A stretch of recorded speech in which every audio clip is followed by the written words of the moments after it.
le cadre de son projet Réhabilitation et modernisation de routes, l'Office de route, ensemble avec son partenaire AM Développeur, sont passés en visite d'inspection de routes à réhabiliter et à moderniser. Kisangani Opala et Kisangani Banali a déjà visité. L'équipe s'est rendue sur le tronçon Kisangani-Siro dans sa partie comprise entre Kisangani et Nyanya. Idéal est de rendre cette route moderne aux standards internationaux. Une route à moderniser, ce n'est pas une route seulement à faire l'ouverture, parce que l'étape notamment, c'est faire maintenant l'inspection, la visite de la route. La deuxième étape, l'étape des études qui va intervenir dans le 21 jours. Et après, à la construction de la route, la modernisation qui va commencer déjà l'ouverture de la route d'ici depuis juillet. Aujourd'hui, à une largeur de moins de 10 mètres, avec le financement et accompagnement de développeurs AM, l'Office de route voit déjà le tronçon Kisangani-Siro modernisé dans les proches à venir. Selon la vision du partenaire, et beaucoup de gens ignorent que la RDC c'est un grand pays. Donc géographiquement, la RDC ce n'est pas un pays qui mérite des petites routes. La RDC a droit à des autoroutes. C'est dans cette logique-là que nous sommes en train de réfléchir. Il faudra qu'on ait de routes de minimum 24 mètres. Je sais que ça aura des conséquences sur l'expropriation, mais les bailleurs ont de moyens pour rendre ça possible. C'est-à-dire que ça ne sera plus ces cabarets ici. Il faut s'attendre à 24 mètres. Dans un futur proche, il y a l'emploi. On aura besoin de la main-d'œuvre. Parce que qui dit construire une route sous-entend qu'il faut engager les tout-travaux. C'est-à-dire beaucoup de jeunes qui n'ont pas d'emploi vont trouver de l'emploi durant toute la période de ces travaux. Les développeurs AM s'est dit prêts à préfinancer ces travaux pour un contrat de 1 milliard de dollars américains par kilomètre. Nous allons à peu près d'une moyenne pour les coûts de 1 million de dollars par kilomètre. Donc si on calcule que nous sommes à environ 200 kilomètres, donc nous allons à 200 millions de dollars. La visite de ces différents tronçons a permis à l'entreprise exécutante d'avoir des informations fiables et autres données techniques avant le début effectif des travaux. Objectif est de réussir ces grands programmes pouvant faciliter la circulation dans les Congo profonds. La femme est au cœur des équilibres familiaux, culturels, sanitaires et sociaux. Son autonomisation est donc un facteur indispensable des progrès sociaux, économiques et environnementaux. Pour maintenir son équilibre, elle est capable de travailler dans différents domaines. C'est le cas de Jeannette Ndjenje, fondatrice de la structure Coffee Free, une organisation qui lutte contre la pauvreté féminine et qui milite pour l'atteinte des 17 objectifs du développement durable. Dans les 17 objectifs du développement, tout est lié. Tout est lié au niveau de la famille. Donc il faut le droit à la santé, le droit à l'éducation, le droit au transport, le droit au assainissement, le droit à la justice, le droit... vraiment tout est lié. Coffee Free, en partenariat avec la structure Bilembo, s'est lancé dans la sensibilisation de l'usage des foyers améliorés en vue de participer à la prévention de la déforestation. Je rêve à ce qu'on ait un partenaire avec qui on va travailler pour qu'on distribue dans chaque famille congolaise un baboula économique. Comme ça sera symbolique pour chaque famille et vraiment ça sera symbolique. Ça sera aussi une façon aussi de les motiver pour l'utilisation. En rapport avec les thèmes de la journée des droits de la femme, dont l'autonomisation des femmes et des filles dans le contexte des luttes contre les changements climatiques et la réduction des risques des catastrophes, Jeannette Ndjenje sollicite l'accompagnement du gouvernement central pour appuyer la femme dans cette lutte pour la protection de l'environnement. L'organisation non gouvernementale appuie aux initiatives communautaires de conservation de l'environnement et de développement durable à sensibiliser les communautés vivant dans et aux alentours du parc national de Virunga sur l'importance de conserver cette réserve de faune et de flore.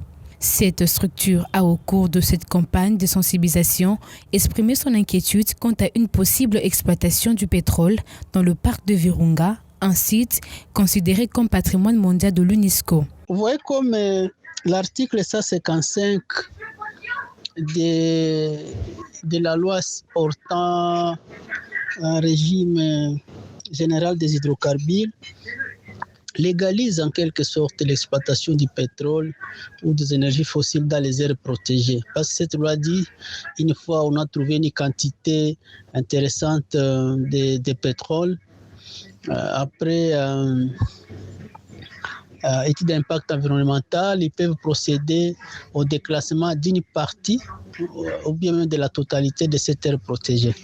Alors pour nous, nous voyons que c'est vraiment une légalisation de l'exploitation du pétrole dans les aires protégées. Et pourtant, il y a d'autres lois, par exemple les lois portant principes fondamentaux de la protection de l'environnement dit qu'on ne peut pas oser faire ce genre d'aventure dans les aires protégées. Ensemble avec la communauté, l'AICED mène des plaidoyers juridiques. Dans ses notes, ses dépendants de la forêt ainsi que les défenseurs de l'environnement réclament le droit à un environnement sain et à sa survie. Nous avions écrit aux deux ministères, le ministère de l'Environnement et du Développement durable et le ministère des Hydrocarbures, pour montrer cette controverse. Alors, c'est à ce niveau-là où nous sommes, où nous avions invité les deux ministères de se concerter parce que cette loi est en contradiction avec les autres lois de la République. Donc, nous attendons la suite réservée à cette lettre que nous avions écrite aux deux ministères. C'est plaidoyer juridique où nous sommes en train de montrer comment cette loi des hydrocarbures, l'article 155, est en contradiction avec les autres lois de la République, même en matière de protection de l'environnement. Les défenseurs de l'environnement se disent préoccupés à renforcer la capacité des communautés sur les conséquences sociologiques et environnementales liées à l'exploitation de ces pétroles. Jeannette, mariée et mère de 2 enfants en âge scolaire, vend le fumbwa, un légume vert très convoité à Kinshasa, du nom scientifique Nyetum africanum. Ce légume est issu des feuilles de liane qui poussent dans la forêt. C'est depuis 1 an que Jeannette s'est lancée dans ce commerce afin de subvenir aux besoins de sa famille, car son mari ne gagne pas beaucoup à l'en croire.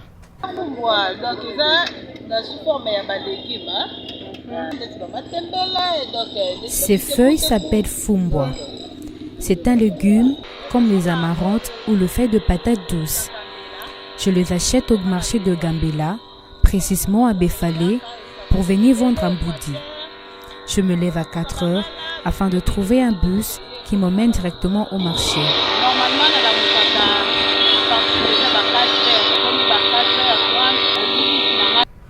Issue de la race des personnes qui aiment apprendre, surtout pour survivre dans ce pays où ce concept est trop complexe, Jeannette avait constaté que plusieurs femmes faisaient ce commerce.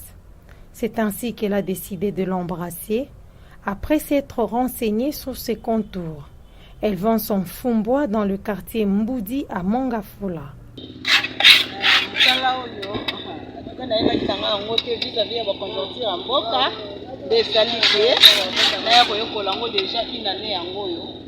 C'est depuis 1 an que je fais ce travail. J'ai appris à le faire à cause de la conjoncture du pays. J'ai observé les autres, j'ai vu celles qui ont commencé avant moi. Après nos échanges, j'ai constaté qu'elles survivent en le faisant. J'ai eu beaucoup de témoignages. Il y en a qui ont acheté de parcelles grâce à ces commerces. En ce qui me concerne, c'est depuis 1 an que je scolarise mes enfants avec. C'est un légume qu'on ne trouve pas au marché tout le temps, il est périodique. Raison pour laquelle je prends de contact avant d'aller m'approvisionner au dépôt.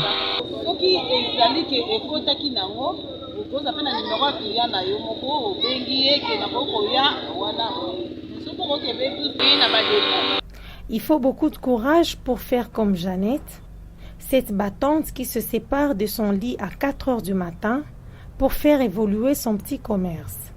Appelé informel, ce genre d'activité assure la survie de plusieurs personnes en République démocratique du Congo en général et à Kinshasa en particulier. Des études prouvent que l'économie informelle est, depuis l'année 1980, le principal pourvoyeur d'emplois urbains. La direction provinciale de santé de l'Équateur a été dotée des médicaments, équipements et matériels médicaux nécessaires dimanche 13 mars 2022. C'est au cours d'une visite du ministre de la Santé, Hygiène et Prévention, le docteur Jean-Jacques Mbongani, dans cette partie du pays. Vraiment, c'est un besoin. On avait vraiment besoin énorme de médicaments. Pourvu que nous venons d'une longue période de grève dont toutes nos structures étaient fermées. Les peu de capital médicaments qu'on en avait, il y avait beaucoup de médicaments qui sont expirés. Donc, il y avait un besoin énorme. Donc, le ministre national de la Santé a répondu favorablement à nos besoins. Bon, nous tenons vraiment à les remercier. Et puis, nous continuons toujours à faire un plaidoyer parce que le besoin est vraiment énorme. Il a appuyé en médicaments, en matériel. À en croire le médecin-chef de zone de santé de Ouangata, il y avait un besoin énorme de médicaments, mais aussi par rapport aux revendications du personnel de santé de Mbandaka qui revient d'une longue grève. Tel qu'on l'avait présenté par rapport à la motivation du personnel et puis par rapport aussi réhabilitation de nos structures et puis l'achèvement de certaines structures qui sont restées inachevées. Bon, nous ne pouvons pas vraiment s'attendre à une grève, mais nous souhaitons que notre papa, qui est le ministre, puisse aussi voir cet aspect des choses pour qu'il puisse décanter la situation. À en croire la cellule de communication du ministre de la Santé qui livre cette information, ces équipements sanitaires ont été reçus grâce à l'appui des partenaires du ministère de la Santé, à savoir la Banque mondiale et l'OMS. Impulsé par le chef de l'État, le programme de développement local de 55 territoires tend vers le lancement de travaux. Ces projets visent principalement à réduire les inégalités spatiales, redynamiser les économies locales et transformer les conditions et le cadre de vie de la population congolaise. Pour Thomas Boyenge, administrateur adjoint du territoire de Bolomba, ces projets est impatiemment attendu dans cette partie du pays. Nous félicitons le gouvernement pour avoir initié ces méga-projets qui va permettre l'épanouissement de chaque territoire qui regorge la République démocratique du Congo. De toute façon-là, nous soutenons ces projets-là parce que vous savez vous-même, vous étiez à Bolomba. Un jour, j'étais avec vous devant le bâtiment administratif. On a pénétré le bâtiment administratif dans un état de délabrement très avancé. Et on a quitté ces bâtiments aujourd'hui au moins 8 mois qu'on ne travaille même pas. Nous travaillons dans des conditions très très difficiles et nous souhaitons que ces projets arrivent rapidement pour nous permettre de travailler dans de bonnes conditions. Voilà pourquoi nous soutenons le projet et nous attendons ce projet impatiemment. On croit à l'administrateur adjoint de ces plus grands territoires de la province de l'Équateur. Ces projets est un pas vers un territoire moderne car cette population est mal desservie par les infrastructures et services sociaux de base. Par rapport aux difficultés qui rencontre notre population ici, vous savez, partant de ce projet-là, ça va permettre d'éradiquer la pauvreté de la population de notre contrée. Vous savez, aujourd'hui, il n'y a même pas de route pour permettre l'évacuation de nos produits agricoles. Si aujourd'hui, avec le projet de relance agricole, avec le projet de désenclavement des routes de dessert agricole, ça va permettre en sorte que l'évacuation de nos produits agricoles, ça quitte le milieu rural vers le milieu urbain sans problème.